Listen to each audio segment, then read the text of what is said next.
Kepada tuan-puan, ibu apa yang ada anak-anak berumur 18 tahun dan ke bawah, video ni untuk tuan-puan sebab saya nak kongsikan satu ilmu berkenaan dengan macam mana kita nak manfaatkan duit raya anak-anak selepas raya. Jadi tengok video ni sampai habis dan share juga kepada pasangan tuan-puan. Cara yang paling bagus untuk tuan-puan manfaatkan duit raya anak-anak ni adalah dengan cara kita alihkan duit raya anak ni dalam bentuk emas. Emas 999 public gold. Sama ada gold bar ataupun dinar. Terpulang kepada tuan-puan. Sebab gold bar dan dinar ni adalah item emas yang sama saja, yang membezakan dia adalah bentuk saja.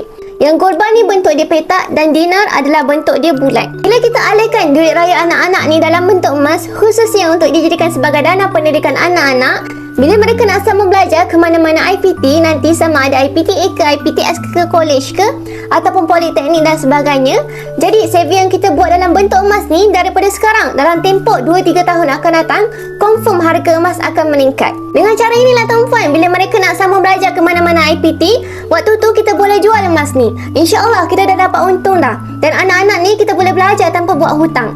Malah mereka ni boleh gunakan lebihan daripada emas ni untuk keperluan yang tertentu. Untuk tuan-puan yang tak tahu lagi akaun Mas Gap Junior ni apa, akaun Mas Gap Junior ni untuk anak-anak yang berumur 18 tahun dan ke bawah. Akaun Mas Gap Junior ni adalah akaun yang bersama dengan parents. Maksudnya tuan-puan, ibu bapa yang kena pantau akaun emas anak-anak. Bila mereka dah cukup umur 18 tahun nanti, kita boleh upgrade akaun Mas Junior tu kepada akaun emas biasa. Jadi untuk pendaftaran, daftar hanya percuma saja tuan-puan. Tuan-puan boleh tekan link di bio untuk saya bantu sebaiknya. Follow rapat-rapat untuk ilmu emas dan kewangan. Mantap!